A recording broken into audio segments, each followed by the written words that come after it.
man is what I normally get. And we are live. Welcome to the Tachyon Pulse. Josh M Patton once again, sir. How are you? I'm doing great. How are you, Jay? I'm not too bad. Busy as always between job, family, a university degree, talking about Star Trek. Well, I'm glad you were able to take time from flying a fighter jet to talk with us today. If That's my only, joke if about only. your headphones. Yeah. Oh, well, thank you very much for that. I really appreciate it. I'll get some sort of Doctor Who comments in a minute. But anyway, Star Trekking. I thought we'd get together as I would say I'm a realist, but some might disagree. And I would argue you're a positivist. That's not a word. I mean, Optimist. I've heard apologist, and I can't, That's I good. I like can't, that. I can't absolutely, deny it completely. Mm, It's, I'm not just here to promote, my books and my writing, but there is a thing I wrote probably about a week and a half, maybe 2 weeks ago, where I looked at Section 31 a year later, and it was less about the movie itself and more mm, how, as I've looked at like my colleagues that reviewed it and where mine differs from theirs, I realized that we all, especially those of us who love Star Trek, we bring with us something into our evaluation of yeah. any new thing, whether it's Section 31, whether it's Starfleet Academy. It is not, I mean, there's no such thing as an objective review, obviously, No, but of course not. there is, you can sort of be unbiased and try to look at it in a way that isn't, um that divorces, for example, I reviewed The Rookie, and I don't like police shows very much. Yeah. Okay. But I do review that one. I sort of set that aside for the most part, and am able to review it just based on my opinion uh, of The Rookie, what it's doing itself. But with Star Mm, Trek, I bring 40 plus years of stuff with me, and I think everyone else does. And so I think, of course. you know, I, I think that's why, and then how that colors our view is very different, because the thing that I think is most interesting is we went into Starfleet Academy both expecting to be disappointed and not like it. Yet Yeah. I found Not myself initially. charmed. Oh, Not come on. initially. I no, Don't. I was when it got announced, I loved the idea. I liked the Section 31 idea. I loved Michelle Yeoh's character in Disco. She was pretty much the only character All right. I Well, really liked. then So let's when say it was from the moment announced, we I saw the was trailer. buzzing. Yeah, when we started seeing, it wasn't even really when I started seeing the trailer. It was when I spoke to a couple of people that knew what was going on behind the scenes. And that's when I started talking about, oh, I think this is not going to be great.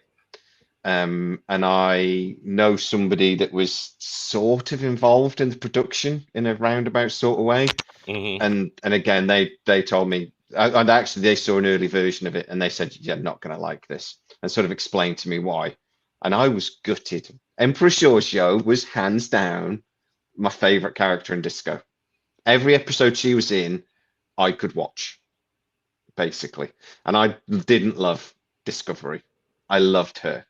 So I think that maybe when the film did come out and I saw it, added to my disappointment because because it felt like such a letdown for a character I adore.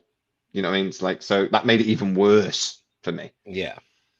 Well, I mean, I think there is some, and I don't know what makes it a self-fulfilling prophecy and what doesn't, but Mm, going into Starfleet Academy, I knew, and I think the interesting thing is, at least with Starfleet Academy, it is exactly what we both were told and yeah. Now, expected it to be. It was Academy's fair to say it was a self-fulfilling prophecy in a way, yeah, and that's fair. Not Section 31, but Academy, 100%. It's exactly right. what I thought it was going to be. Yeah.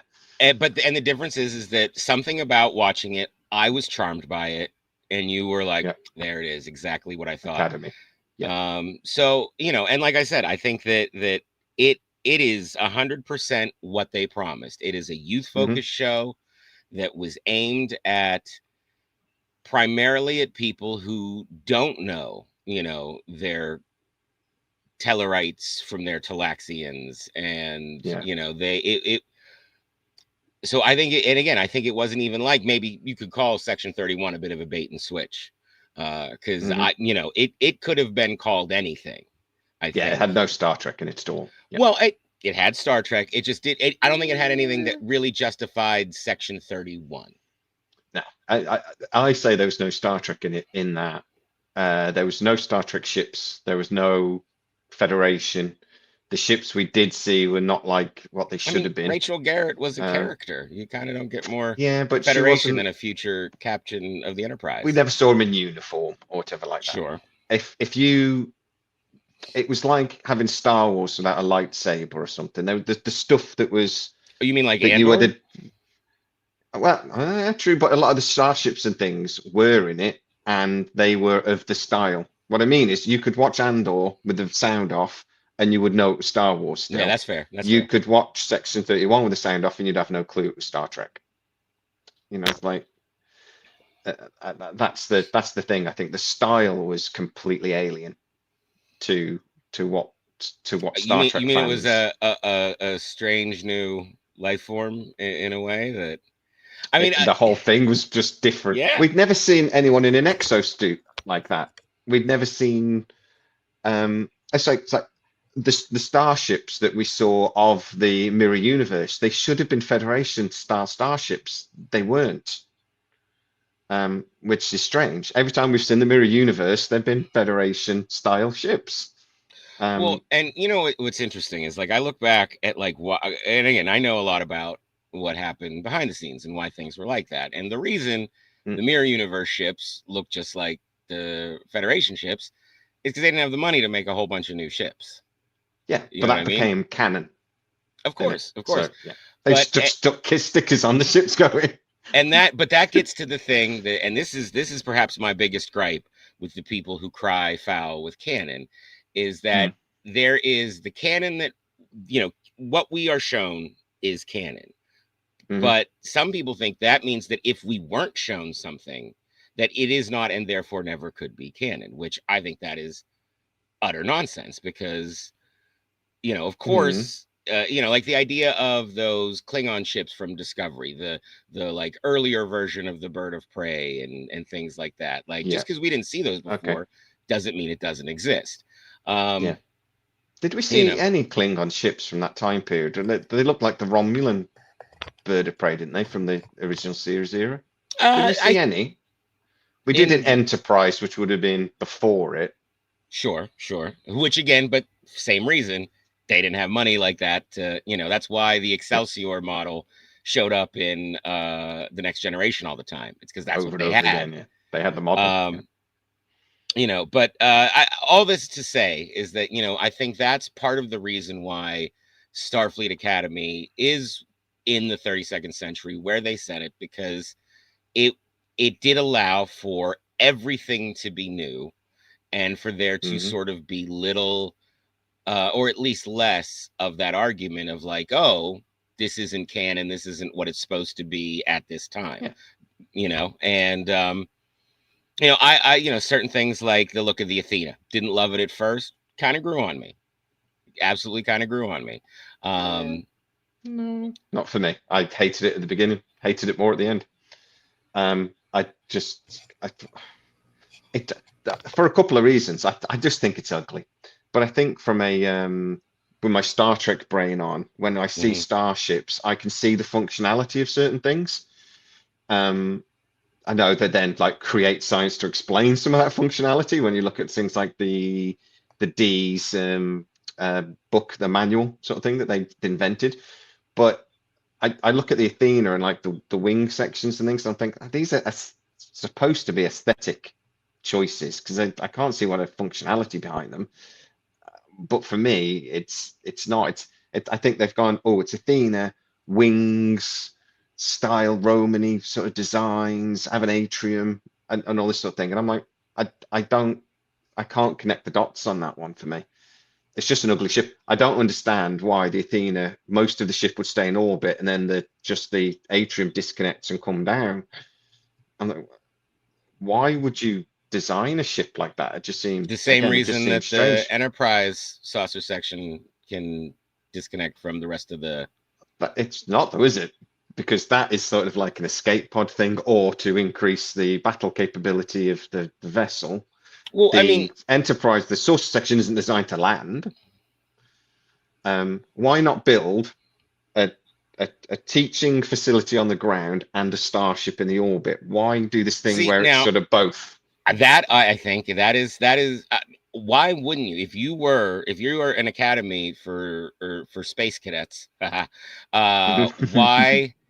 why wouldn't your school be a spaceship? That makes perfect sense to me. So keep it in orbit. Why Why not do both? Why not just have a shuttle bay on your school that or I mean, if only they had some way of like moving people instantly from one place to another. I don't Sure, know what but you'd I mean, call that.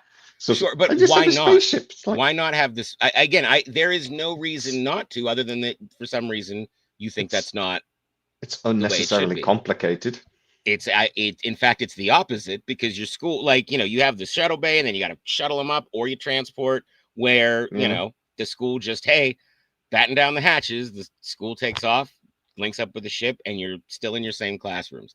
I think it makes is Mhm. when we're talking about, a thing where transporters exist, where matter transport is a reality, which is the most impossible thing sort of scientifically in Star Trek.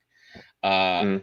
I think when you talk about something not making sense, you are just sort of making an argument about, what you like and what you don't like. No, I think Um, there is an element of logic involved. It's logical to build a school on the ground, and then if you're going to build a spaceship, which would be easy to build, very easy to construct, and then you can have your spaceship, which is your again that's assigned to the school sort of thing. That's so ours. explain the logic to me why Uh, two locations makes more sense than one. well, I mean, to use your argument against you, why not? But also, I mean, just from a practicality point of view, it's incredibly complicated to build a school that lands, and it wasn't even landed, did it? It was then part of a larger structure and then takes off. So, I mean, the only reason, so basically, you can only have one class at a time because half of your school Except is the that's building. not that's not true, because when Tilly showed up, she talked about being off with third years doing some stuff somewhere else. So that's what I mean. Okay, so you can only have one class at a time in that part of the Athena and the atrium. Because when that class needs to go and do anything, or part of the class needs to go and do anything, the atrium goes, it's gone. Half And the yet building's and gone. yet the War College was in there. And there's our In the we stuck we larger bit of the building, not in the atrium, right. in the larger part of the structure. Yeah. Again, it's just it is an argument that I think in a way, I think this is the type of argument that Trekkies have been having forever, and Yeah, we is love these kind of sorts a of good things. thing, where there is no right answer, because there's how No. difficult was it to build the Athena? Well, as difficult as it was to build the Voyager, or as difficult as it was to build the Deep Space Nine station. I mean, Mhm.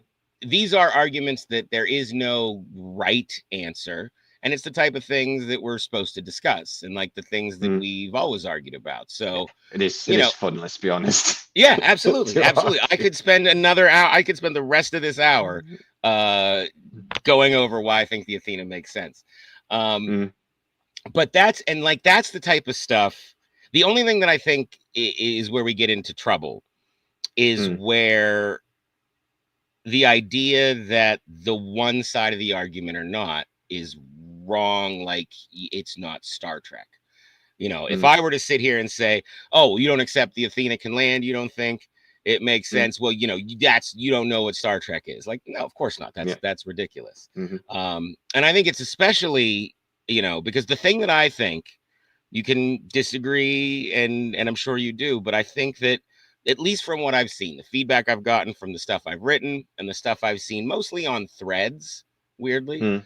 um, is that Starfleet Academy is doing exactly what they wanted it to. There are people who either knew of a Star Trek movie, or maybe watched a bit of Discovery, and then came to this show liked the kids, and as the kids learned about Starfleet ideals and the things that make Star Trek, they went along for that ride.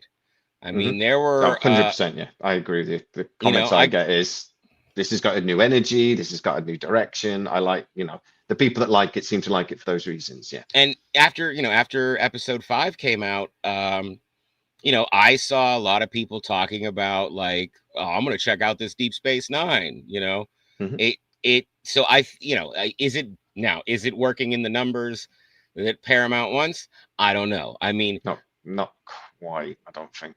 well, I mean, but at the same time, you've heard scuttlebutt that Starfleet Academy 3 is not it's not dead in the water. No, it's a So, possibility. Yeah. I mean, I would say the numbers are okay, not great. And they actually, the thing that was weird about mhm. Starfleet Academy is that it pretty much stayed consistent from episode 1 to episode 10. There's a bit of a wobble. It seemed to drop off a little bit 2 and 3, and then they seem to come back again, from what I was told, and they seem to stabilize around this bit. But they never really got more than 3 or 4 in the top 10. They would spike maybe for a day, and then they would drop. Worldwide, they barely got into the top 10. And in America, weirdly, it didn't do as well as in Europe. It did seem to do better in Europe than in America. Is it Um, is Paramount Plus worldwide now, or is I, I Starfleet think it's Academy on another pretty. outlet?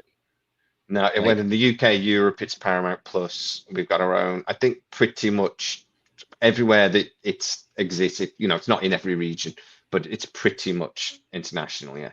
because I mean, So in terms of good, not great numbers, tell me that doesn't tell me that isn't everything on Paramount Plus, pretty much. I mean, even I don't those know, Paramount Plus is fifth or something in the fourth or fifth. whatever the last one is. Actually, it might be before MGM Plus. I think that's the one that it's always like just ahead, which you're always like, oh yeah, that's one. Hmm. Because I've noticed, especially, and the thing about streaming ratings, it's very weird. Like the Nielsen ratings, it goes by minutes watched for hmm the entire series. So when a show really shows up in there, it's usually one that has a lot of seasons, and a lot of people have either like rewatched the previous season or have been binging it to hmm catch up. And so like something like Starfleet Academy or any show that has just a single season, just 1 or 2 episodes, it has a very hard time getting into that Nielsen top 10, hmm because people would have to, um, watch it, like watch each episode 4 or 5 times to even get close to something like, even on Paramount Plus alone, a Criminal hmm Minds or a Mayor of Kingstown or the Rich Cowboys that Taylor Sheridan Yeah, yeah. throws down our throats. So I've looked at the third party. There's a different third party ones, like there's Yeah. Flix Patrol. That's the one that I think, I for use whatever Flix reason, Patrol. Flix Patrol feels a little more uh comprehensive than some of the others, but Yeah. there are others out there. And they showed a lot of different things. They showed that Flix Patrol had, like you said, with Starfleet Academy, it like kind of went up there and then it kind of dipped hmm off, and then towards the end it kind of went back up again, which hmm that kind of also is how I think a lot of people tend to watch stuff that comes out week to week. They're like, oh, I don't want to wait, I'll just binge it all. um so Yeah, no, that does happen. Yeah. I mean, I don't know if the numbers are what Paramount Plus wants, but I also know that like with Netflix, if you were to have a show that 20 million people watched the first 3 episodes, but 5 million or 7 million people watched the entire first season, that 7 mm million viewer one, that's what's going to get renewed. Because for them, hmm the completion rate is the metric they want. Yeah. So I think Rewatch with, rate as well, to be fair. They love a rewatch rate. yes, But yeah. absolutely. So I think if like, if the people who are watching Paramount Plus, like if there were a lot of Trekkies who mm were like, we're going to show them, we're not going to watch it finally, so the people who are watching Stranger Things, mm Starfleet Academy, aren't watching Strange New Worlds, aren't watching the old classic shows. It's like one of a few, or the first Star Trek show they watch, that Mhm. might be a bigger success than, say, something like Strange New Worlds that all the Trekkies turn into. Because This is the same argument for why Discovery was not hated by the studio in lots of ways. Because Kurtzman was directed, you need to create new Star Trek. Oh, I think he wasn't directed, but it was part of the pitch when he sort of got the deal. I want to bring in new Star Trek fans, and Paramount sort of went agreed. Discovery always had a relatively young demographic and actually people that didn't necessarily watch Star Trek before, partly because it was well, on Netflix internationally for the first two yeah, seasons. Strange, just to say about Nielsen though, Picard mm, season 3 got on the Nielsen rating, and first so did Star Trek Strange New show to do Worlds. it. Yeah, but Shout out Strange New Terry Worlds did as Metalis. well. Yeah, Yeah, Strange New Worlds did make it as well. So Starfleet Academy wasn't anywhere near it. But so there is that argument sort of thing. Um, go away from the numbers a sec. The things that I disliked about the show. yes, Should we say? Because I didn't hate this show. I didn't generally. The problem was, particularly with the first watch, I always watch these things twice. same here. I always then do my immediate reaction, and then I have a more center reaction. Because actually, my immediate reaction of Picard season 3 was, yes, get in, this is the greatest thing ever. I watch it again, and I'm like, oh, there's a lot of mistakes in this show, and I actually didn't love it as much. I watched Starfleet Academy twice and I appreciated it a bit more the second time because the bits in it that really wound me up, I was expecting, I was sort of like, "Ugh." um, the bit that I think is core for this, the problem I had with the show for me is two things. Okay. There are logical leaps that really wind me up, like in Strange New Worlds, and there are silly little moments in it that ruin the whole episode for me. Like I ate my com badge, like the silly voices in the background in the atrium and stuff saying, telling the kids to stop having sex in the cupboards. Um, bloody when they do little pranks on each other and they transport the students into the atrium, but one of them drops from about 30 foot. That's attempted murder. It's just like things like that. I'm just there going, oh, for God's sake, this is stupid. And that's not the whole episode, but the bits in there that they're trying to be funny, but it just comes across stupid, ruin the episodes for me. And I think a lot of people sort of felt the same way.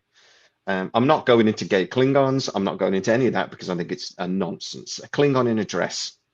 Okay, Riker wore a dress in a couple of the episodes early on in TNG. Yeah, people act like scans don't exist. Yeah, I don't care about that in the slightest. I don't even care that Jaden was then sort of in the closet and whatever else, because everyone said he's become openly gay. He doesn't actually in the series. It becomes heavily implied, but it's never actually like sort of said that he's gay that I saw anyway. I think you're just supposed to take it. Well, I mean, I think the fact that he's going on vacation with that Kyle guy and Yeah, I mean, I think that is heavily the case. implied.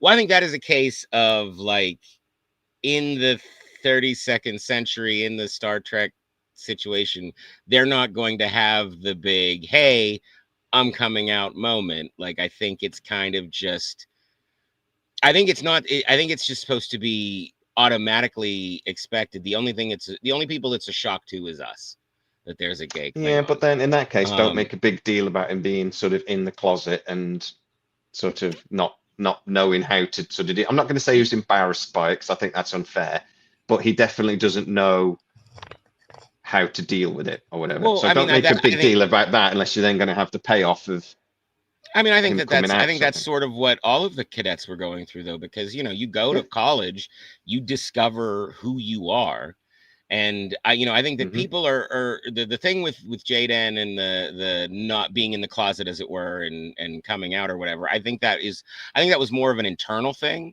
Like, I think that was Mm. more something he was working with, or working through. So I don't think it was like, I Yeah. think that's why you don't have someone going, "What's a gay Klingon?" Like, they, Mm. I know that everyone else wouldn't care. No. yeah. And the Um, other thing too, the thing that I think is interesting about that is they keep pushing that Kyle guy as being like the mm, one who Jaden is sort of into and was going out with, yeah, and that's the will they won't they. Yeah. yeah, well, spending all that time off screen with. I think Mm-hmm. the will they, won't they, and I think the show, especially that episode Kozen or however you pronounce that, I Mm-hmm. think the show wants what's his name, Darum and Jaden. They want Mm-hmm. us to want them to get together. Mm-hmm. I don't know. You tell me, because that's like, Yeah. especially I'm during sorry. that I think episode. it's the Darem, isn't it? Yeah, The guy yeah, that throws some glitters to do will they, won't they? yeah. Sort of thing. I always I get think with him and what's the Betazoid brother. The Betazoid brother is the only one whose name never sticks. Is it Occam I or don't. I'm Ocam? useless. I am useless at names. Well, I've got he was barely vomit like he glitter kind of dude. yes. Which So again, I think is a delight. That makes me laugh every time I think about it. It it makes me sends you want to into a throw up. rage.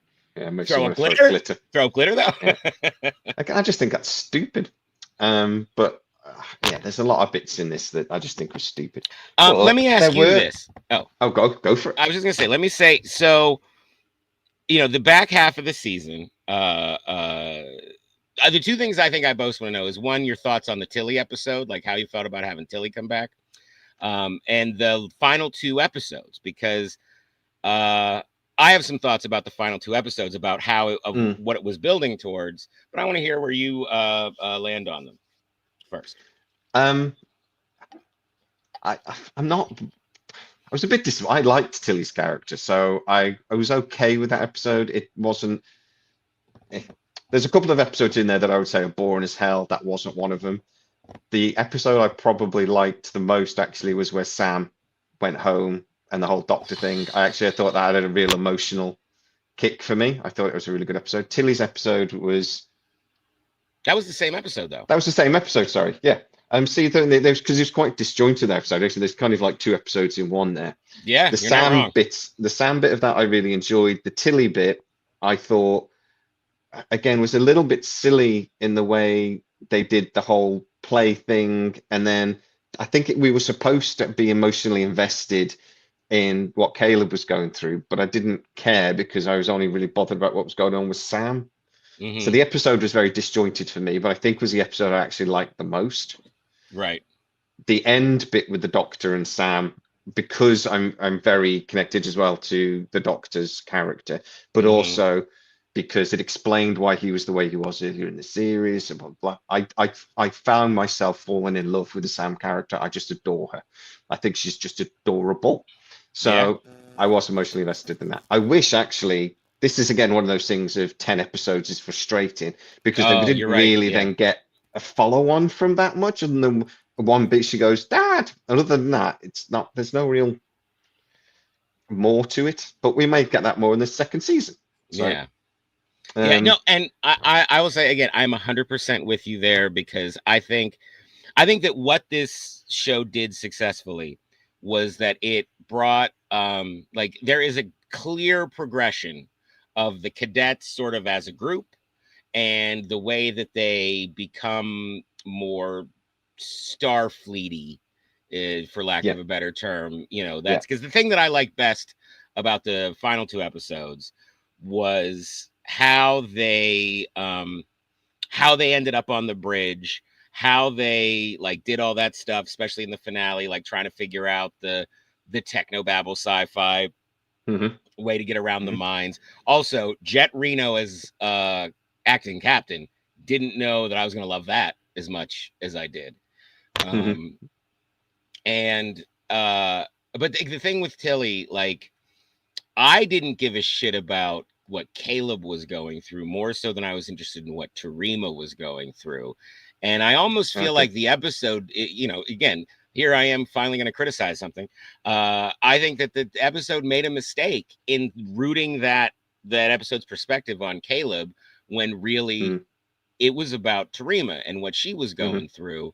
And I think the Tilly thing, the theater thing, which, believe it or not, that is a valid thing that I've seen done in the military for people who are struggling, that you like an art therapy, theater therapy kind of thing. We wouldn't do that in Britain. Oh no, you'd have a tea. They'd be a little bit woke for us there. I mean, you gotta keep calm, carry on, stiff upper lip, all that. Of course. They'd have you do Shakespeare. You'd do like King Lear or something. They'd make us run more. Feeling a bit sad, are you, mate? Go for a run. And then come back, and if you tell me about your feelings one more time, you'll go for another run. So yeah, but it's ignored in the British Army pretty much. But I'm sure it's not as much now. I think that I thought it was interesting. And the thing that I thought was really funny about that, because when Tilly showed up, I thought for sure, I'm like, oh, this is going to directly connect to that one episode of Discovery where they're in the shuttle with the cadets and the ice planet and everything goes to hell. And I mean, all that backstory is there for those of us who saw Discovery. But if you didn't, she just comes in, does the therapy thing. And the other thing too is there was that moment in the quarters with Ake where they talk about her and Reno talk about like everything they've been through, and at no point do they say, oh yeah, by the way, we're from the 22nd century. Like it is purely just not like, that's there for people who, like, if you know, you know, and if you don't, I wonder if that was designed that way to make people go, I wonder what they went through, let me check out Discovery. Or if, you know, I that was a thing that sort of stuck out to me. For me, the final two episodes. Yeah, the final two episodes. Yeah, I didn't hate. I liked everything with Paul Giamatti's Baraka. Noose Baraka. Baraka. I thought Noose Baraka, not Baraka. Baraka is the guy Baraka from Mortal Kombat with the knives for hands. There you go. I get mixed. I'm terrible with names. I really enjoyed his character. I know some people thought I got to one point, guys, that say he was stereotypical, and I'm like, go to any character ever that kind of isn't. But okay, I thought he was very much a Thanos type of villain that's quite popular nowadays. In that you think 90% of the time he's kind of right, and then obviously something he has to do something to make him evil. In that case, he was to set the mines off. The mines wound me up because I'm a massive nerd and I did the maths. And I'm like, yeah, you can't do that with hundreds of mines. It would have to be tens of thousands. And I actually did the math based on how big the Federation shrunk by. Okay, if it's this big, it's this many. If this big, it's this many. Yeah. Well, did you factor in what they said of like that one? I mean, because that's a Voyager. That's another Voyager reference, the Omega particle thing, right? Because didn't it like one little particle make a crazy large light year section unavailable, like unusable for warp? It said it was a sector. It affected a sector. So that's 20 light years. So yeah, so basically you'd have to space the weapons 10 light years apart. We have a super chat. Let's have a look what it says. Thank you very much, sir. I'm impressed that you're able to sit through multiple episodes. I tell you what, mate, a couple of the episodes I didn't. So I think one I didn't watch the end of. The marriage episode. I got halfway through and I've got better things to do than this. And I didn't watch it again. I've watched the other episodes again. But thank you so much for the super chats. Really appreciate it. Yeah, it was. I struggled to get through the first two episodes, actually, if I'm honest. I got a bit bored halfway through. I will say that is, you know, if you're reviewing something, I think watching it is a very important part of the process. That said, that said, if you're not reviewing it, I would greatly, you know, I understand the completionist urge in the Trekkie thing, but I would say that if you are not having fun with some episode of Star Trek, be it Starfleet Academy, be it one of that episode of Enterprise where they all turn into cavemen, whatever you're not having fun with, stop watching it. Don't let it build up like anger, or like the whole point of this, first and foremost, is to have fun. And if you're not having fun, I strongly encourage you to just skip the episode and read my articles to find out what there was no review. There was no review episode of that video.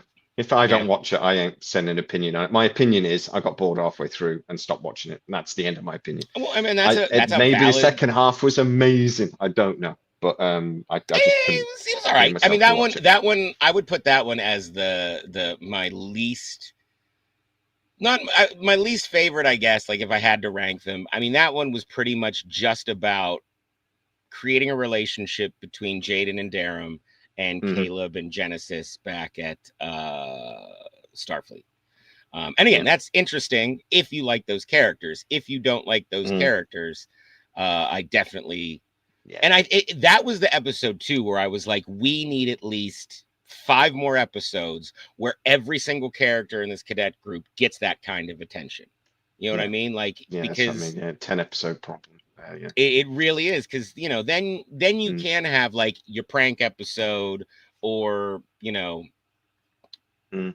whatever other episode you think is maybe a bit of a waste of time, and then you still have room for your the Cisco episode, the one where they're fighting on the Mizuyaki, the one Yeah. where the Klingon episode, which I thought the Klingon episode was great.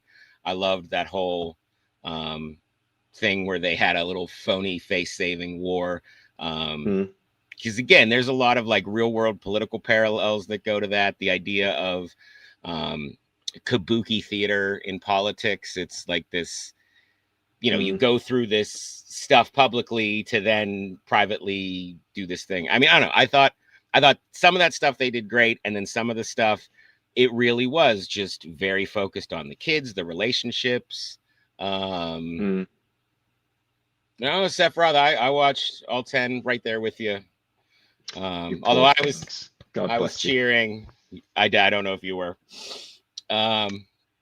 But the other thing that I really loved that the finale did is that, and I'm also not going to waste our time. And what I mean by waste is eat up our time, arguing the fact that these pretend minds with this pretend particle couldn't possibly stop this pretend way of space travel.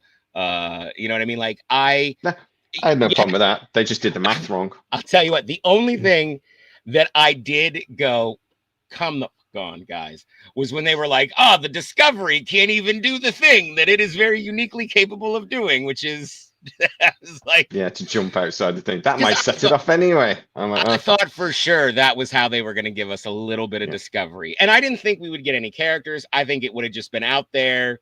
You would have seen the ship, maybe they'd didn't even have to repurposed. see the ship, did you? Because you just said there's a different mission or something else they had to do. The Discovery's done that thing we needed it to do. Yay! Here's what I would have done. Yeah.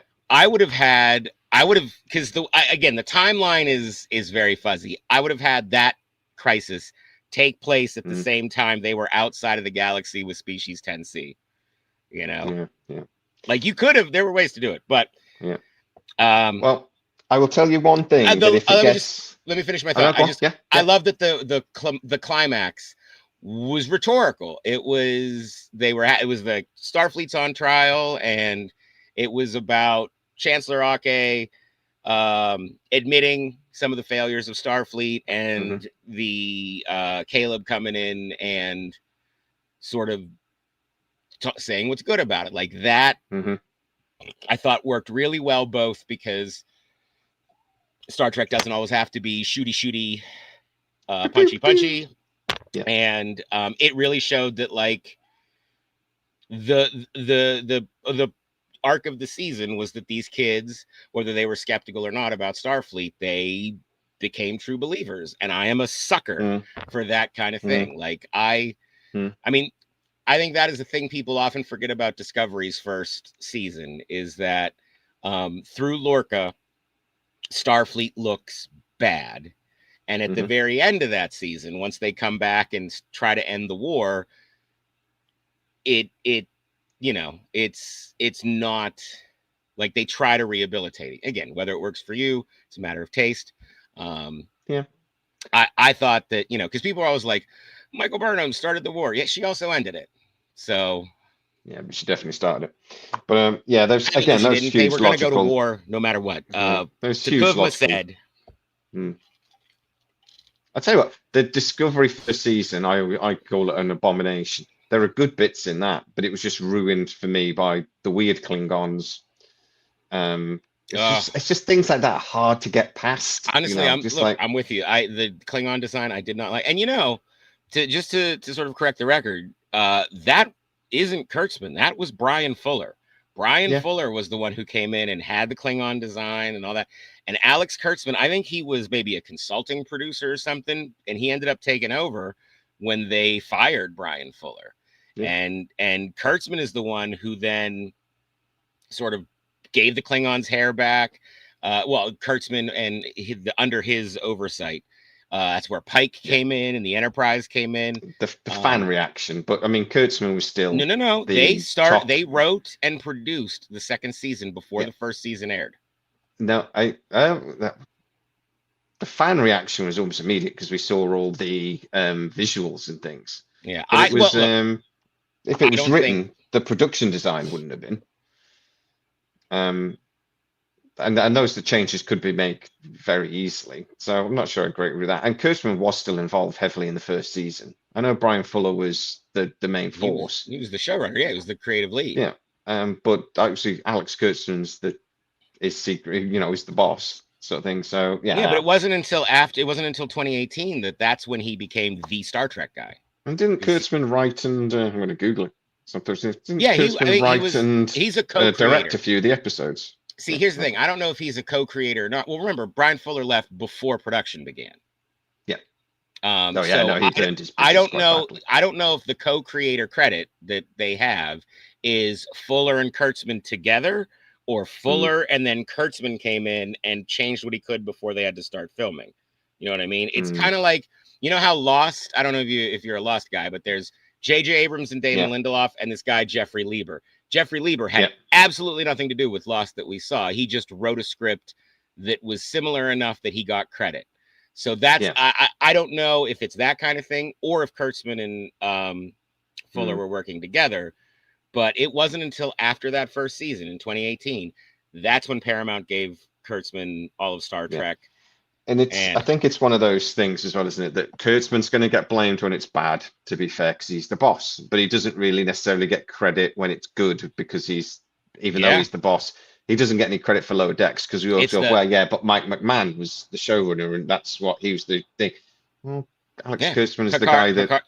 Picard season 3, it's all Terry Matalas did this, Terry Matalas did that, and Kurtzman was. The rumor is that was kind of forced on Kurtzman, but there's lots of rumors that are very anti. I would say that I've spoken to people with knowledge of the production of Picard season 3, and Alex Kurtzman was not at all forced. It was there was Michael Chabon was the showrunner.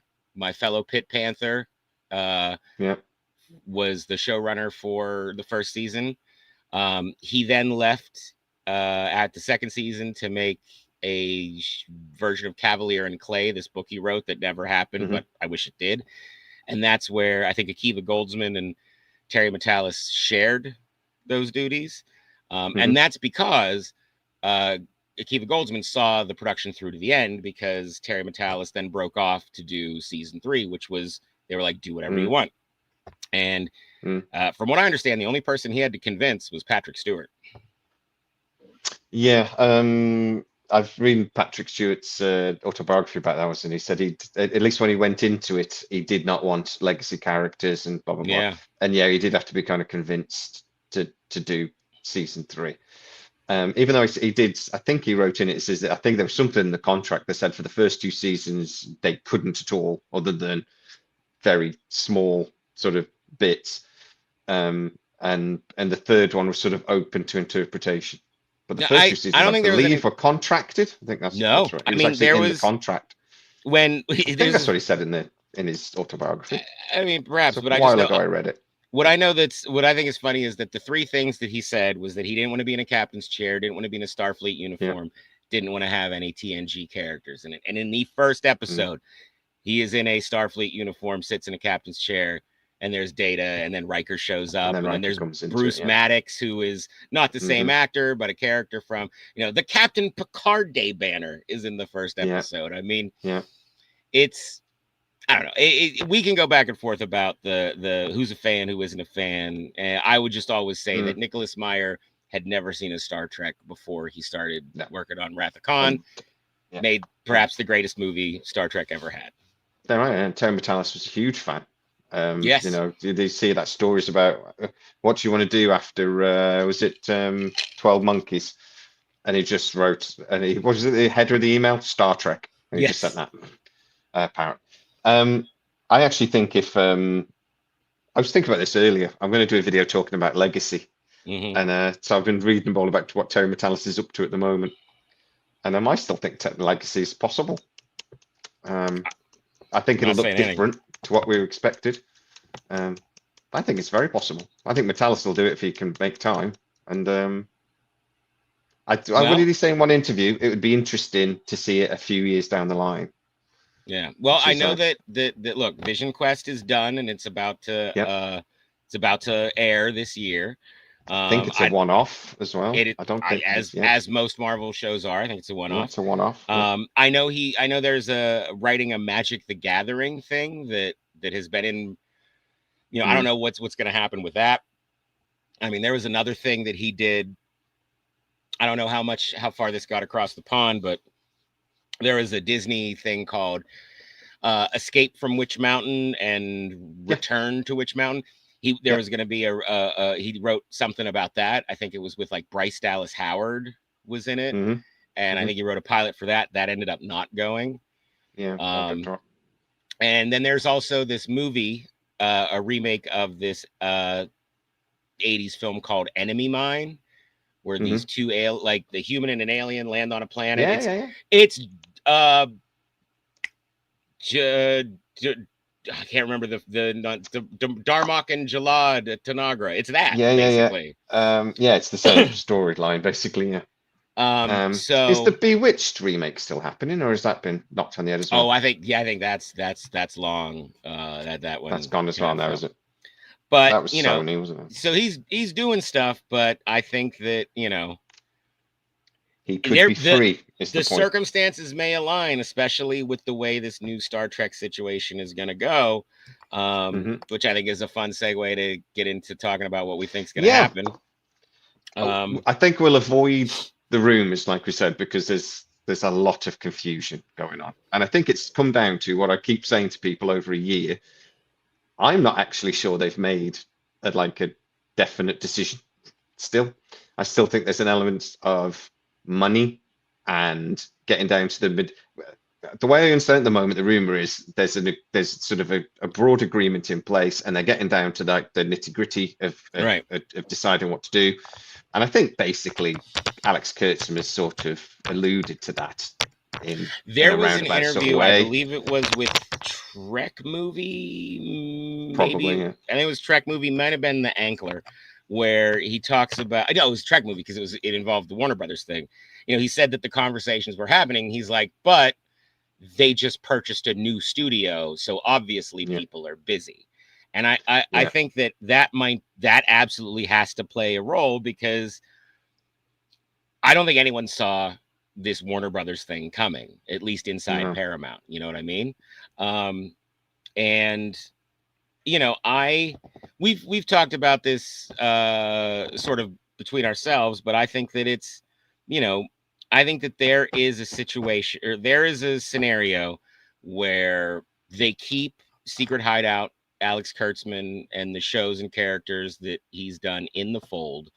But I think that, Skydance, especially being a production company in its own right, I think that they would want to at least have the option to bring in other creative people. And that's something that's never been done in Star Trek. Like, again, the first Star Trek, it was just Roddenberry, and he oversaw the original show, the animated series, which he passed it off to Dorothy Fontana. That was her whole thing. But, she worshipped at the altar of Roddenberry, at least when it came to Star Trek.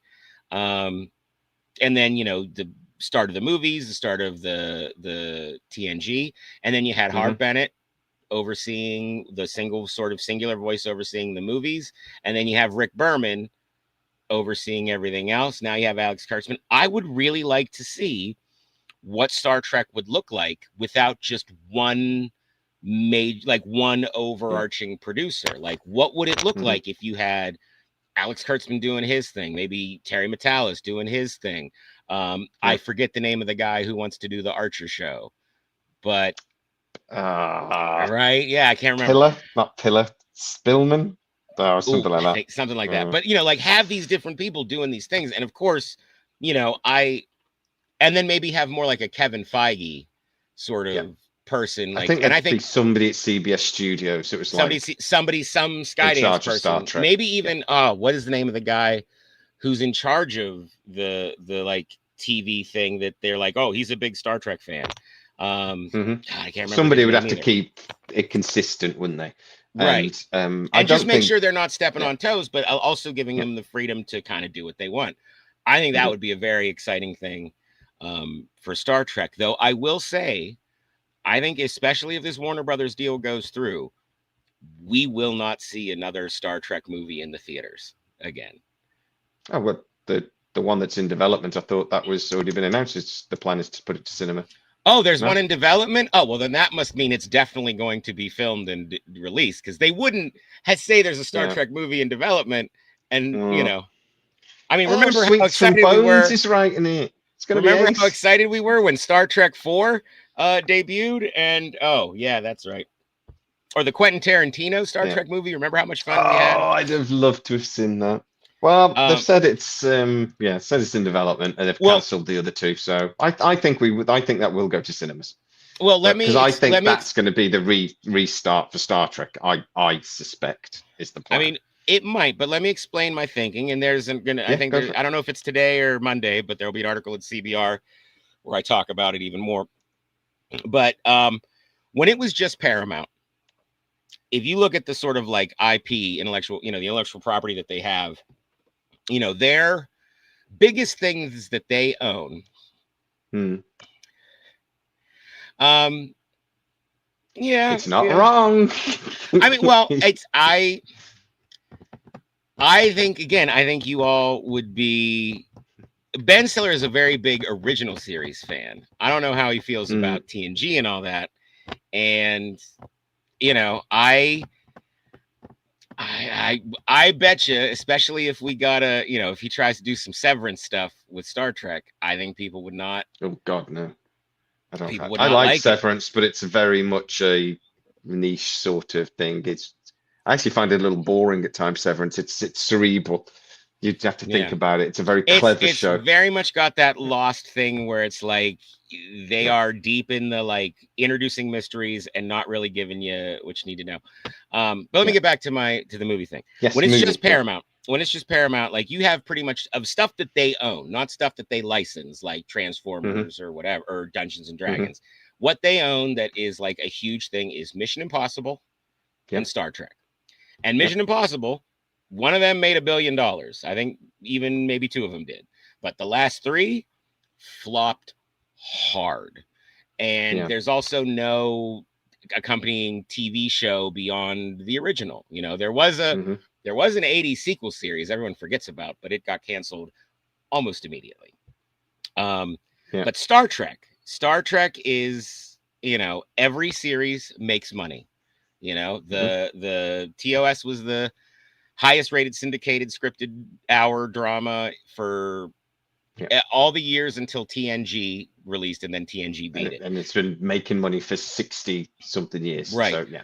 TNG broke even budget wise on its first airing almost. So the very Yeah. first rerun was pure profit.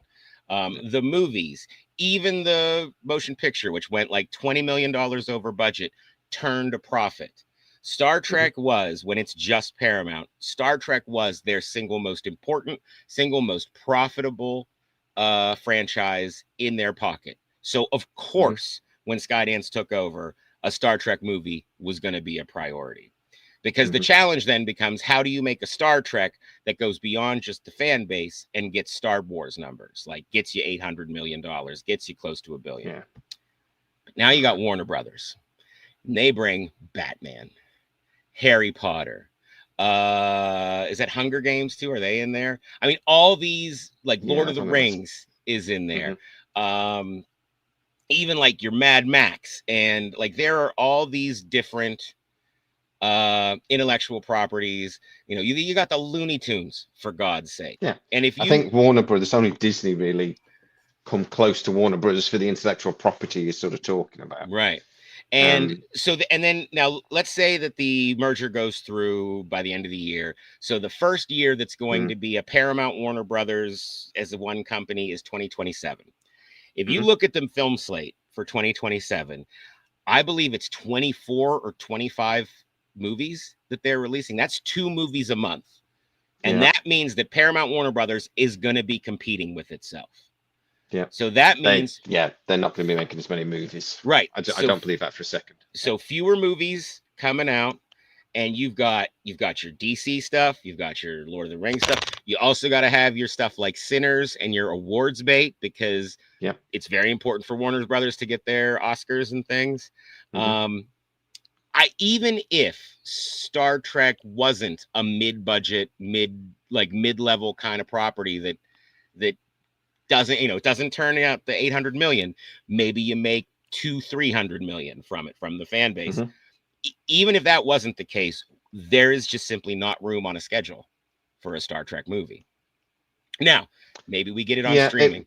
Maybe it was planned and announced before the Warner Brothers thing happened. Is that basically what you're saying? The landscape's very different now. Yeah. And remember that point about, they were talking about it being like that, a new origin movie. And what did we Star Trek fans do? We're like, that sounds like it sucks. Like we were, even I was like, what the are you doing? We have Enterprise. We have, I was annoyed at that particular idea. So yeah, I think that especially if this Warner Brothers thing goes through, at least in the immediate 5 years, maybe even 10 years, I don't think we see a Star Trek movie. I hope you're wrong on that one, because I do like the guys that are doing it, and they seem, I don't know a lot about what they're planning, but it just I always thought and hoped kind of what they would do is not give Alex Kurtzman a new deal, we get the TV shows that are already done, and then the new movie would kickstart a new sort of direction for Star Trek. That's kind of what I hoped. And I've been told once or twice by people that they believe that was sort of thing that is in and around the industry or whatever. So I think it made sense from a creative point of view to maybe sort of do something, basically do with the movies what Star Trek did with the movies before, and kickstart something. Oh, new. You got ahead of my cheeky answer. I was going to be like, so you're saying like that one of the producers of the movie will then oversee a rebrand of the television show. What could go wrong? Who would not like that? yeah. Well, you never know. But remember, I also don't think that that's there going is to happen now. I think there is a key part, and if you look back through the history, this has always been true. There's always a significant segment of the Star Trek fan base that hates whatever the new Star Trek thing is. The new Star Trek thing, I think initially, is at least, always wrong. Initially. In 1972 or 73, people picketed NBC. We want more Star Trek. We want more Star Trek. And they were like, okay, we don't got money to make the show. Let's make this animated series. We'll bring back all the original cast, blah, blah, blah, blah, blah. That was announced. Those same Trekkies ran down to NBC. Cancel that cartoon.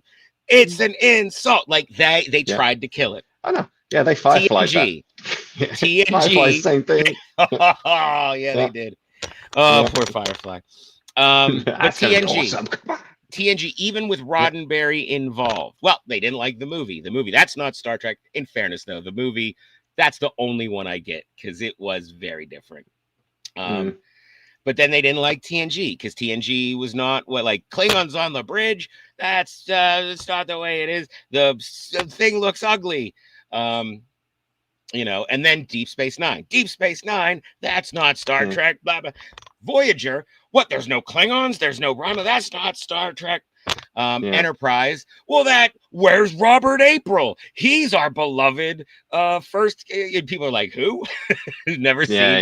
Yeah. So it is a thing that has always happened. And then, I said this to my mom the other day, because she's an OG Star Trek fan, wrote a letter to NBC and everything back in the day. Every time I try to get her to watch Strange New Worlds, she will, make it through half an episode or something. And then I'll come back in and be like, how's it going? And she's watching the original series. Like, she's just watching her Star Trek, And again, she doesn't begrudge it. She's not like, this isn't Star Trek. Everyone has their own, like I said, like we started this, everyone has their own sort of Star Trek feelings. But I was talking to my mom about how I feel like, especially for fans, that getting a new Star Trek, it's like you have to go through the stages of grief. You know what I mean? Like, there's the this isn't Star Trek. They didn't do it right. Then there's well, maybe Alex Kurtzman will get fired, and they'll make it. It's not canon that this happened. Like, you're bargaining, and then eventually you get to acceptance.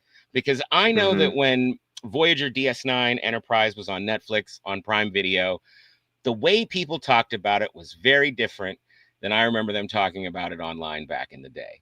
You know, there was it all of a sudden became classic Star Trek. And the same thing happened with Star Wars. When I was a kid, my favorite Star Wars movie, Return of the Jedi, was bullshit for babies with teddy bears in it. And then the prequels came out, and all of a sudden it's the Holy Trilogy. And now the sequels are out, and it's, oh, George Lucas's 6-part vision was immaculate. I guarantee, if for whatever reason, let's say 5-10 years from now, a new Star Trek movie comes out, I guarantee you, whatever it is, someone will be out here like, wow, that movie, that's sure not Star Trek. It's not Star Trek like Discovery or Starfleet Academy or Prodigy. See, I don't think that's going to happen. Well, and again, my only caveat is if they put it out on Netflix, if they put it out there where people can find it, that's what changes people's attitudes. Because TNG and things, I think, proved people wrong quite quickly.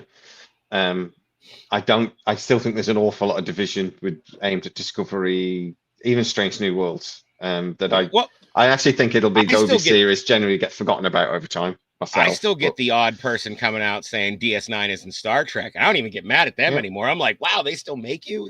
What a throwback. Well, I mean, Discovery got back into the top. I don't think it quite got back into the top 10, but it did, didn't it? It got back into the Paramount top 10 during Starfleet. So it drew people back to it in that way. So maybe I'm wrong, but I think I think the biggest mistake that Paramount made, any regime, is that sure, keep your classic shows on your own streaming service. Make people come to you for that. But these new shows, they should have been far and wide. They should have been on TBS. They should have been on the Paramount Network. Yeah. They should have been on Netflix. They should have gone on Netflix ages ago. They did it even with bloody Yellowstone. They put it on Netflix for a bit. Yeah, they did it with the 5th season. Did it with Star Trek. Again, Evil is a great show. If you guys like horror stuff, it's Evil. I love Evil. Great show. But we're coming into the last little bit. So I got 2 thoughts. Basically, I'd love your opinion on the future of Star Trek. Sure. Ages ago, I was told the rumor, the most likely scenario here was because there was such a short period of time from them purchasing, and they had so much to do to the contract needing to be renewed, because it does run out this year. There's some debate on when. I'm told August, it's like August. Maybe, I think. August, I'm told. It's either the end of July or the end of August. That seems what I get told. I feel like the end of August, because I remember September being thrown around in conversations. I think that's right. I've spoken to 2 or 3 different people, and they seem to always have it's that area within those couple of months. I think the way the contracts are written, there's not necessarily like a black and white date. There's, it's the way it's written is like, and you do this winds down this bit, and then you do this and it winds down this bit. And anything made under that thing can air after the deal. You know what I mean? Yeah, there's stuff in there about if there's still stuff in post, they still have to be paid for it. Whatever. Blah, blah. It's not a 2-page contract. It's quite a complex contract, like any of these big deals are. So I was told that they would basically throw together a quick extension. That was before we knew that, like, Strange New Worlds is only going to get 5 episodes. They haven't greenlit Academy, blah, blah, blah. So they would do a 2-year extension. They would kick the can down the road, and they'd revisit it when they got chance. That seemed to be what was sort of being the assumption with a few people, again, that I speak to. But now it seems more likely that they have been working on an exclusivity deal, which ties Kurtzman down to Paramount, allows Kurtzman to do other things, which I think it's quite obvious he would love to do other things if he got the chance. I think anybody creative would, if they got the chance. But also, like you said, it maybe bringing in other people that could do Star Trek. You've got alternatives that you can do Academy season 3 or something else that Kurtzman has pitched, or you can bring in somebody else. So that seems to be where they're going. But the Warner Brothers deal, like you said, has thrown a bit of a curveball there. So do you think it makes like the first option more likely, or the second option more likely because of the Warner Brothers thing? Do you think it? I feel like it makes it more likely they'll just kick the can down the road. See, I think if Or maybe it makes it more likely the third option, sorry, is that they won't give them a deal and they'll just go, we won't worry about Star Trek for a couple of years. Maybe it makes that more likely. so. I think the first thing, I think that was the plan when they thought that the merger was going to finalize like 6 to 8 months before it actually did. I think that was something they were going to come in, they were going to kick the can down the road, allow them to finish Strange New Worlds, and then basically have it so that they would bank, probably produce everything on a very similar schedule to the way they did, and then have that second the extension of the deal just sort of be like a limbo period where they can see how those shows do, maybe flirt with some other creators. And I think that the legal stuff and the delay to the merger, I think that threw everything into flux, because they couldn't do any specific deals, like deals that were ongoing, like they couldn't renew or extend an overall deal, even though they could still like greenlight and handle certain new shows and stuff like that. So I think the thing is very much they either do a kind of deal for they do this new deal that you're talking about, and I think it would be exclusive to Paramount, but maybe not exclusive to Star Trek. Or it is the kind of thing where they, especially if Alex Kurtzman can, get a deal somewhere else, like maybe he goes with Taylor Sheridan to Universal or Disney, because there was a lot. Kurtzman did a lot of things for Fox TV that were very successful, like Fringe and stuff like that. So maybe they try to bring him over there. I heard a rumor about Netflix at one point that he pitched something to Netflix, but I was never able to confirm it. So it's very much a rumor. But I think anybody that thinks they might be out of a job will try to do something on Netflix, because and Netflix does feel like the ones that they're like, yeah, we'll take you, like, especially after getting, after so publicly losing Warner Brothers. And I mean, I'll just say as a quick aside, boy, did I not know even who to root for, because I don't like that two of America's oldest studios, Paramount and Warner Brothers, are now ostensibly the same company. I mean, even if Skydance does a thing where it's like Skydance Paramount and Skydance Warner Brothers and they're separate companies, I don't like it. But I also didn't love the idea of like Netflix taking over Warner Brothers, just because I don't know. It's the better of two evils for me. And in Netflix a way, are going to seem to be planning to massively expand their production. The one guy I spoke to said basically, look, they've lost all of this. They've lost Warner Brothers, so their attitude is, well, we'll take some of that money we were going to spend on that, and we'll just buy a load of studio space and expand our own. We'll just do it ourselves. Yeah, and I do. I've done some. I wrote some stuff about.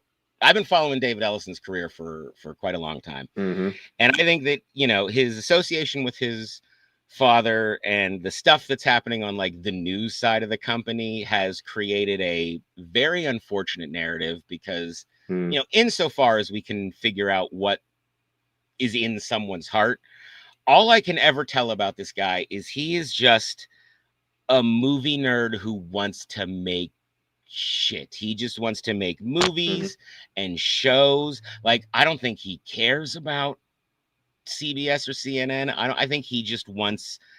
I think he wants to be like what's that guy? The kid stays in the picture. Robert Evans. I think he wants to be Robert Evans, like that kind of creative exec who's, he's like, I made The Godfather. I made Love Story. Like, I think that's what he wants to be. Whereas David Zaslav, like, he wants to be, he wanted to be a studio mogul, but he thinks that Real Housewives of whatever the F is the same thing as, Apocalypse It always seemed Now. to be the bottom line to me. I always thought he was just one of those executives back in the day. You'd have a big cigar and like, rah, rah, rah. something. Yeah. And David Zaslav like that. Whereas, yeah, I think Ellison. Well, you look at his whole career. Was he a failed musician, writer, something else? He's There always he tried to was. be. He's been creative in His everything first he's movie, done. he Is my was point. in it as an actor. Yeah. I again, when I was writing this thing, I looked up. There's like a whole bunch of interviews of him as like a twiggy little boy, being an actor in some like fighter jet movie or something. But yeah, I feel like he is, again, in terms of like Hollywood executives, especially compared to Zaslav, he doesn't think of movies and shows, at least I didn't think so, as content. Like, I think he understands like here's artistic stuff and then there's content like for your channel. So, yeah. there, Honestly, from a Skydance point of view, how many times I would see the Skydance thing come up and go, okay. oh, we're gonna get something good. It was a relatively well trusted brand for me. Yeah. I have to And admit, when I Skydance first saw it, I thought Robert co-produced Redford owned it. Into Darkness and Star Trek Beyond. They're already I'll take like, them. And they've done some shit as well. Don't get me wrong, but oh yeah, I've always thought, Skydance, great. What they've done this well, time, sort of thing. no So, one ever sets out to make a bad movie or show. no, of like, course not. And I No. feel like at the very least, the stuff that they did that doesn't work, it's kind of it's a big enough swing that I'm like, I see what they were going for. So Yeah. I was all for Skydance saving Paramount because I felt like the Paramount regime before absolutely had no idea what to do. They were mismanaging the studio, mismanaging streaming, mismanaging Star Trek, and just worshiping at the feet of Taylor Sheridan. And we saw how that turned out. They fucked that up. The thing with Warner Brothers, though, that I don't love it, So, and I don't think it's going to be good for Star Trek in the long run. It's not good for Hollywood. It's not good. It's not good for Hollywood, and I also think it's just not good for Star Trek because Star Trek has always been, for even with all the cultural cachet it has always been a very niche property. Yeah. And it is relatively. So we'll just end on, what do you think then is the most likely scenario? And let's be honest, the next 6 months we're going to know. We think. What do you think is the most likely scenario? Most likely, well. There's right. 2 options there. What do you want to happen, and what do you think will probably happen? Here's what I want to happen. I want them to say that, like, Paramount overall deal, Alex Kurtzman, meaning he's in the fold, so that there is not, because again, I've loved more of the Kurtzman era than I didn't, and I am fine with him sticking around.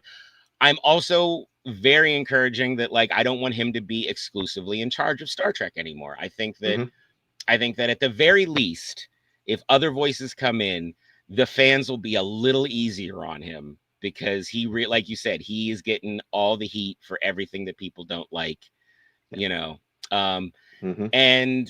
that's what I want to happen. And I think there is a possibility, especially if the season 4 of Strange New Worlds does well and that Starfleet Academy did maybe what it was supposed to. I think it might be likely that he stays in the Paramount fold while not maybe being exclusively in charge of Star Trek anymore. What do I think will happen? I mean, I think that especially once the Warner Brother deal goes through and they start doing debt management, I think maybe they just put Star Trek to bed for 5 or 6 years just as a way of like, well, that's money we won't have to spend while we manage this tens of billions of dollars of debt we're taking on. That's, so I guess you would say that's my optimist view and that's my pessimist view. And who knows, maybe somewhere in the middle. I do know this though, like, I do think it's possible that, like, I think none of us Trek fans, especially because of how often it's defied the odds, I don't think we appreciate that Star Trek could go away and be gone forever. I mean, and even if it did, we have about 1,000 hours of stories that we can watch for the rest of our lives. Yeah. But then again, I also feel like that Star Trek, it will come back. There's, the IP hungry nature of Hollywood and the fact that even 60 years in, they have barely scratched the surface of the potential of the universe Roddenberry created, that, I think Star Trek will always come back in some form or another. The thing that I worry, though, is if it's more Kelvin universe style, where they're like, we're going to erase everything and start from scratch. that would make me, that would turn me That would into be difficult to do a second time, I think, or a third time. very angry Star Trek fan, Yeah. because yeah, I think that the legacy is a very important part. And who knows, maybe we'll get Star Definitely. Trek Legacy. Fingers crossed. Dear God of Shockery, please give us. Yeah. Well, to say what I think is going to happen, I think he probably is going to get an exclusivity deal. That Right. seems to be, and that's Like a not first anything look. like a first look. I think a more exclusivity deal rather than a first look deal. Okay. I think that's a lot easier to, because they are slightly different. It's a lot easier to negotiate that sort of deal than it is to negotiate the deal he had last time. So that's a relative. So that's the comment I had. There's no way it can be negotiated in that time. A first look deal can.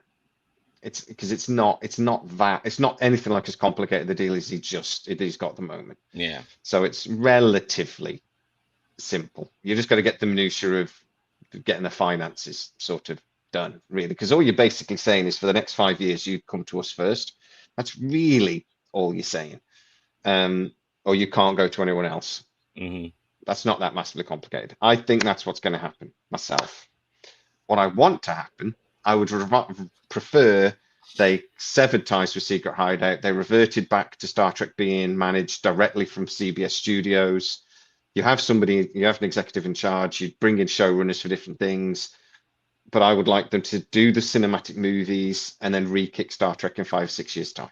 That's how I would like on the small screen. That's how I would like them to do it. I think there's so much division and so much hate within the fan base. I just wonder maybe if we need a break from Star Trek and for it to come back and actually get us excited again and maybe hopefully do it better or more. Well, it's not even do it better, do it more consistently. That's my biggest problem with Kurtzman, really, is not that it's all awful. It's just that it's so inconsistent. And Strangely Worlds for me is the biggest example of that. They've had some of my favorite episodes of Star Trek in bloody years, and they've done things like the musical and more episodes than that. They've done episodes that are just downright boring, and that just makes me want to pull whatever hair I've got left out. Just do something a bit more consistent. Don't be taking such big swings, maybe. Yeah, fuck you. But I think sometimes they're trying to have such big swings, and I'm like, the problem with that is you're going to miss an awful lot. Yeah. Maybe calm it down a little bit and just do Star Trek. But that's what I think. But I think he'll get an exclusivity deal, and from what I'm hearing, Paramount are thinking 2 shows at a time.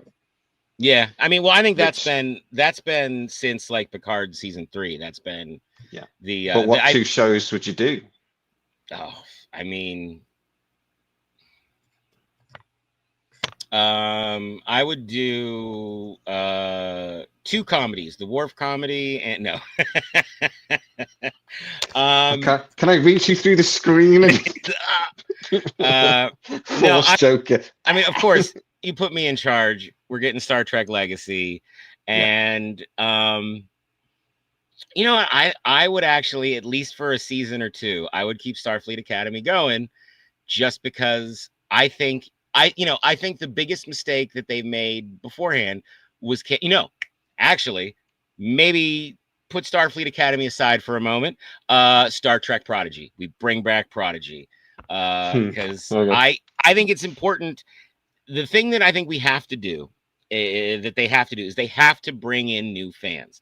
Like, the reason the TNG era worked is that the people who loved DS9 were not the same people who loved TNG, and not the same people who loved Voyager. People who loved Voyager weren't the same ones who loved DS9. I mean, there was absolutely overlap, but it did expand the fan base in a way that kept it going. And I think that is a thing that, I think they are doing. And I think that the part of the problem too, with the creative sort of chances they're taking, is that I think that Paramount is saying, like, it's on you creatives to bring in this new audience, when in fact, the problem is only the 37 people like you and me and the other 37 of us who are subscribed to Paramount Plus are the ones who are watching. Like, they need to put this stuff out there to bring in a new audience that isn't already looking for Star Trek. Well, I mean, merging Paramount and I don't know. We'll talk about that in a sec. I Tawny think Newson merging knows ball, Michael. I'm sorry. You need to listen is to any Lower Decks yeah. commentary. She will drop a reference that you have to head to Memory Alpha and Google. I Yeah, guarantee you. no, she knows her Star Trek. I've seen her in a couple of interviews, and the interviewers just mentioned something left field, and she just goes on a rant and starts talking about it. So Yeah. she knows her Star. She's a Star Trek fan. Whether she can do a good Star Trek show is up for debate. I don't like this idea, but it might be brilliant. So I'm open to. I'm always open to being wrong. You know, you give it a chance. But she is a Star Trek fan. Oh bloody hell! Now I've forgotten the point I was going to make. Well, while you think about it, I'll close with one more thing. Go on. Then. The one thing I think about I think you're right about the deal thing is that I think that Hollywood in general, I think, is moving away from that big overall multi-$100 million overall deal thing. I mean, the Yeah, no, Taylor definitely. Sheridan Yeah, got that 100%. $1 billion thing from Universal, but that's because I think maybe Peacock might be just like if it's not under Paramount, it's just Mm, as struggling. And I don't mm. know if It's Universal under even Paramount. has a big creator associated like that. And I think that, Yeah. I think that Taylor Sheridan is my feelings about his shows aside. Hmm. I think he is an incredible businessman. Like he got Yeah. Paramount to build up his personal ranch and studios in a way that it is now he can make his own stuff forever. Hmm. And he is going to make 20 some shows for Universal that they're all not going to be Yellowstone, but he knows what he's doing business wise. He is a name that I think he is the outlier. I think the Hmm. fact that like the Duffer Brothers, the deal they got with Paramount, I don't think they put out an amount, but I did hear and read that it was more about Paramount guaranteed that they would get movies in the Yeah. theaters, Yeah. Yeah. which is what they want. So I think that the idea of locking down Alex Kurtzman, whether first look or even exclusivity, makes a lot of sense, if only just to, as you said, kick the can down the road till they Hmm. finally figure out what they're going to keep and what they're not. Yeah. Yeah. But it. I really think it is up in the air whether Star Trek goes to bed or if they do, because they've got through Mm. 2027 at least 2 more seasons of Strange New Worlds and 1 more season of Starfleet Yeah. Academy. So they could start production in early 2027, even mid 2027, and have something ready to go by mid 2028. And it'll look like they Hmm. didn't miss a step. Yeah. I mean, I don't think the last season of Strange New Worlds will probably drop till towards the end of 2027. It's going to be 3 at the end of this year. Stuff.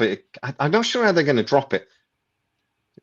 Obviously, production on Strange New World season 5 ended nearly 3 months before production on Starfleet Academy season 2 ended. So if you do it by production, it should be Strange New World season 4 and 5 before we get Academy. I know that wasn't the plan, but they're going to have to sit on Strange New Worlds for a bit if they're Oh not yeah, going to but release it. look at how long they sat on season 3. So Yeah. Well, yeah, over a year. But also, obviously, production on 6 episodes is going to yeah. be quicker than the post production on the 10 episodes of Academy. So yeah, I don't know if they're going to drop it, but it will take a little while. I think what they're going to do is I think they will drop to two seasons. I think that once Paramount Plus and HBO merge, Oh yeah, that is. I which it kind of looks forgot like about that. that's a different landscape again. That brings in Um, a lot new people, and not yeah, for nothing, the only people who have hosted Star Trek content, I think, maybe it's not the only, but I know that HBO has licensed the Star Trek movies a the number of movies. times in the Yeah, past few they years. have So, recently, haven't they? They're all in the UK. We haven't got a HBO. oh, okay, We're about to get one, or it may have just started. I forget. Everything from HBO. Basically, what happened? We've got a provider over here called Sky. They had this channel called Sky Atlantic, which was basically our version of HBO. They had a deal with okay, HBO, and that's everything of theirs went on there. So that's where we saw Game of Thrones and blah blah blah. That deal's ended now, and so we're getting a HBO. Um, so how that will merge? I don't know. Paramount has had a deal with Sky as well that for a while, I don't think it still is now, but if you got Sky, you automatically got Paramount. Mm. So, or you got Sky Movies, you automatically got Paramount. Now it's like everything's Netflix is free with everything here in the UK. It's like I've got Sky, I've got Virgin, I've got EE, I've got whatever. I've got Yeah, Netflix as part that's of what the our deal. cable companies are Uh, doing here. They're like, you like streaming? We'll yeah, give you streaming. Come on, get Netflix. yeah, yeah. You This and get the that. basic one with the adverts on, and you Yeah. can pay a bit extra if you want to, sort of thing. So, so I think the Star Trek's got a future, but I can't see them doing more than two series of anything at the same time. Yeah. I've got a horrible feeling they will do seasons 3 and 4 of Academy. I think each season will feel very different because I think the idea is to make us this. I actually think the show will get more serious as it goes along as they become grown-ups. I think that was always Yeah. kind of the idea. The first episode is supposed to feel a bit childish, and it's supposed to develop as the 4 things go. So I don't know. God, maybe by the 4th season, it'll be And something then I it, could you really know, and enjoy. maybe I don't know, but if they do like the 5th season, like, because again, if they're all going to be 5 seasons now, you know, they do the 4 mhm. seasons, they graduate, and then season 5 is their like first year Yeah, as Star Trek Year One. ensigns, Yeah, and I think if they do, as the second series, mhm. I've got a feeling it will be Tony Newsom's show. But I wonder if they could secretly make that a 3rd season, and maybe they could even maybe turn it into a YouTube series, which I think is going to be more and more sort of fashionable over the next few years, is to have something like that on YouTube. Like a Um, 15-minute kind of. yeah, 15 or 20. I actually think we're going to start seeing full blown shows developed and put on YouTube and just done it as like a YouTube channel, not like as a special thing, but just and then just basically making money on the views because more and more you get millions of views, you can make your money on a Yeah, show I mean, sort of thing. YouTube So I think it's going to happen more and more. is almost like a it's not even quite like streaming. It's like a Mm, different medium. Like people, again, my mm, mother is you know, she's in her 70s, watches YouTube more than anything else. yeah. You know, Kids watch kids YouTube. They watch just do. YouTube. So I think, yeah, 15, 20-minute episodes, Tony Newsom thing. I think that could work. And if you don't want to watch it, it's on YouTube. You'd have to go look for it, basically, I think, Right. maybe. But I think it would get that young audience you want. And I think Legacy will be the other show. Yeah. I could see that. And I mean, well, it's what I want and what I think will probably happen. I think we've both heard rumblings that like Legacy is the thing they want the most, and I think it's just because Hmm. that was the last thing that people seem to be campaigning for, you know. I actually think Kurtzman, I've heard rumors that Kurtzman was dead set against bringing Legacy. And they actually, I have heard the I exact opposite. Well, I think that's partly because people just want to hate Kurtzman. So I'm always Yeah. a bit careful. If I say that on the channel, I'm always very careful to sort of say there is an awful lot of sort of like opinion and things that aim in this. And I always say, look, I don't really want to believe this either because if it's true, it's so petty. But anyway, but I do think he prioritized Academy. I think I he think desperately wants to do Academy, and he the way prioritized that that. I understood it was that it was coming down from above, and this was the previous regime that they said Hmm. you can't have 2 shows with the Enterprise in it, and we're not Yeah, I getting have rid of heard that Strange New before. World, Hmm. and that Starfleet Academy was the priority because Paramount, the idea of like we need new young fans, we need more fans, we need bigger numbers Hmm. is a studio edict, and so you know, whether Starfleet Hmm. Academy was like, you have to make this, or he was like, this is the best chance we have of creating something that'll bring in more people. Hmm. I do know that it was nothing like it was nothing vindictive. It was nothing like, Hmm. oh, people want this, but don't love me. How no, like it was not Hmm. that at all. Um, Yeah. you know, I mean, I know it, Legacy was always the plan for Paramount anyway. They desperately did want to do Legacy. It was just well, how, no I one, think. well, at the time of like Picard season 3, Hmm. the legacy wasn't even pitched. They Hmm. were not interested in that at all. It's the Skydance people who Hmm. I've understood are more keen on the idea of legacy. I think they are, but I think I know that the Paramount bosses always assumed that we would get something Legacy on their way. And I think that was the only reason they were allowed to do Picard season 3. They did, was because the idea was always we can get the show. And I don't think it was legacy as such as Yeah, a Jerry Ryan show. That's It's not what Jerry. I've. Can we get Jerry Ryan in something? I think that Right. was more from Paramount at the time. I think you're right. I think they do want They did want the Paramount bosses did want Jerry Ryan. They did not want legacy as we understand it. Because again, from what I've heard and from what's been, what I've picked up from people with knowledge that were close to the production, is that, the legacy was never even pitched. It was more just a pipe dream, and that's because they had such a good time. I mean, the one thing you'll see if you look at anyone talking about working on a Terry Matalas show, people love it. The 12 Monkeys people never stop talking about it, talk about how fun it is. The TNG people talk about how great it was working with Terry Matalas. And now, at the Saturn Awards, you have Paul Bettany talking about how great it was to work with, Terry Matalas. Like, Terry Matalas is just a good showrunner, I think, and he runs a good set. And I think there's something about that makes people want to continue. And I think legacy as we understood it wasn't something that was a priority for Paramount at the time. They did want Jerry Ryan back, and we know something was pitched to Jerry Ryan because she told us. And she turned it down because it wasn't legacy. Right. It wasn't bringing back like Michelle Hurd and those other things. So and my understanding was that legacy was always going to happen. It was always kind of the plan. It was when it would happen rather than, if sort of thing. Yeah. In whatever form. And not for nothing, I say there were 3 interviews where Alex Kurtzman brought up the petition, because I think, I think the petition for Strange New Worlds, I think they were always planning on making Strange New Worlds. Yeah, and the petition was just a convenient thing. But I think I think he pointed to that petition because that is the thing that they can take to Paramount and be like, look, people want this. But, at the time, Picard season 3, that came out at a time when Paramount was at its brokest. They were already basically up for sale. Yeah. That was mindset. I think if it had carried on, they would have negotiated another deal. If the money and the sale and everything hadn't come through, they'd negotiate another deal. I think legacy basically would have followed on from.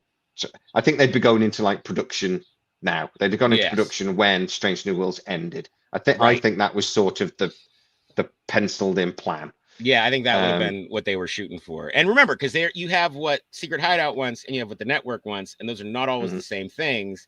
Because again, Secret Hideout wants to make shows, and the network tells them what they can and can't do. And also people don't realize that Sherry Redstone, who was in the owner, she had to that year and a half before, she was selling off bits of stock to pay debt that was coming due. If the merger hadn't happened, I think Paramount would have gone under. And I'm glad Paramount exists. I'm glad it keeps going. It's just where we're at now, though, is a much different scenario, and who knows? Yeah, exactly. That's the thing. But everything's still up in the air. And like you said, it's the Warner Brothers things, the curveball that, again, no one was expecting the strikes. That had an effect on everything in the industry. Nobody was expecting Paramount to get sold. Maybe that was a bit of a, I think everybody knew it was coming, but the way it happened, maybe was a bit, so that's affected things for Star Trek and the show. Yeah. And now the Warner Brothers thing is again, something nobody foresaw, it's just how the hell did that happen? And now they've got to restructure. They've got a lot of debt. They've got all this other thing they've got to restructure. And and Paramount stock is at its lowest. Oh yeah. It's not a good thing for Hollywood. But Joshua, this has been marvelous. Thank you very much for joining. Everybody in the chat, you've been marvelous as well. I've seen the odd I've got another super chat if you want to get into Happy birthday, William Shatner, 95 years old. They're doing stuff on Pluto TV all day. Best of Shatner. There's doing all the movies. They're doing the TOS episodes. And Pluto's free. You can watch it free. I mean, there's ads and stuff, but you don't need a subscription. Well, the man's a legend. He's a living legend. I don't know anybody that's more full of life than our Bill Shatner. Indeed. He should be dead. By all metrics, that man should be dead. But he's and Danny Crane for me. Danny Crane is a great character. Yeah. I think the best way to celebrate William Shatner's birthday is to read my articles on CBR.com at cbr.com/author/Joshua Patton, or go to Amazon.com and buy my books, including Tales of Adventure and Fantasy, book 2, Giant Size. Look at all these characters. Don't you wonder who they are? Well, I can highly recommend doing that. Why not? I read CBR. I'm going to have to get a copy of your book though, so that's only, you know, I got any time to read anything. Stick to the fiction. The Divided Allegiance. You'll just be like, you says. I've got this. I'm trying to. I want to write a book, and I haven't looked at it in like 3 months. I just don't have time. It's going to have to be something I come back to in a few years, I'm afraid. But I can't sit in front of the computer any more than I do. 500 words a day, Jay. Just give yourself 500 words a day. Not a chance. You'll always progress. Trust me. You'll trust me. Then one day you'll hit like 1,500, and you'll be like, "Oh, I can take a day off." Yeah, I wish. Unfortunately, I've written a 3,000-word essay in the last 3 or 4 days, and I don't want to write again for at least a week. I feel like I've had a really heavy session drinking, and I don't want beer for like a week. I've had a really heavy writing session. I just want to, please don't make me write anything. Oh, well, if you hate writing, that means you are probably like, writing is a thing we love having done. I don't know if we love doing it. Sometimes we love doing it, but for me, it's like I get this degree out the way, and I'm going to write my damn book. Oh yes, but I got to get my degree will done. Sap all the fun out of writing. That's what I mean. I've got to get this degree done. But anyway, no, dude, thank you so much. Everybody in the comments, I'm sorry, I have seen some brilliant comments swinging by, and I've seen, you know, all the regulars are in. Thank you so much. I can't read them as we're going through because we're having a conversation, and I just can't concentrate if I do. So thank you so much for the comments. And I'm going to assume all the comments were like, this Joshua Patton guy is right on the money. Boy, he's made me reconsider things. I've been so wrong. And I appreciate all of you saying that. That's why we're such good friends. Dude, sure we got a lot of people. Or take a flying F at a rolling. I've not seen that, to be fair. I think most of the guys that watch our stuff regularly, to be fair, mate, if they know I don't love bits of Star Trek, and I'll bitch about the stuff I don't like, and they know I do, and a lot of them share, you know, those opinions. I've got a lot of people that watch it, they hate Kurtzman with a vengeance and 1,000 fires, but we've got a lot of people, and the people that tend to come on the lives day in, day out sort of thing, and the videos day in, day out, they're kind of like me. That, you know, they try to find a balance. They do like Star Trek, they do have opinions, but they're open to a conversation and a debate. And I think that's the bulk of the community that we have on here, that are open to have their minds changed, and they won't be rude because they know I'll kick off. Well, at least, you know, we're Star Trek fans. At the very least, the show tells us that, you know, an opposing view that doesn't harm other people is not a bad thing. And